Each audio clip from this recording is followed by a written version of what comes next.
Number 6 ના ચારે કાઉન્સિલરોના માધ્યમથી એમની ગ્રાન્ટમાંથી પ્રેમ પ્રકાશ આશ્રમ પાસે આવેલા રોડ પર સંત ટેવુરામજી પ્રતિમાનું લોકાર્પણ કરવામાં આવ્યું છે। સાથે સાથે ફાઉન્ટેન અને ડિવાઈડર સાથેનું સરસ મજાનું એક કામ એનું પણ લોકાર્પણ કર્યું છે। આજે આજુબાજુના રોડ પર પેવર બ્લોકનું પણ કામ આજે શુભારંભ થઈ રહ્યો છે।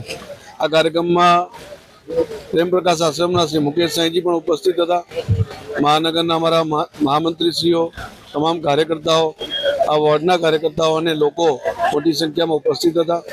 ज्यारे आवुं सद्गुरु स्वामी टेवराम सर्कलनो नवीनीकरण करीने काले उद्घाटन करवामां आव्युं हतुं अने आ उद्घाटन सर्कलनो बहु भव्य शानदार रीते करवामां आव्युं અને આ ઉદ્ઘાટનની અંદર નવીનકરણની અંદર વડોદરાના જે બી સિંધી સમાજના અગ્રણીઓ, સંતો, મહેંતો, સાધુઓ, સંતો અને પ્રેમ વિકાસ ધર્મ વિસ્તારના જે બી ભક્તો છે અને શ્રદ્ધાળુઓ છે, બધા અહીંયા હાજર હતા અને વડોદરા શહેર ભારતીય જનતા પાર્ટીના વડોદરા શહેરના ભારતીય જનતા પાર્ટીના પ્રમુખ શ્રી સોનીજી અને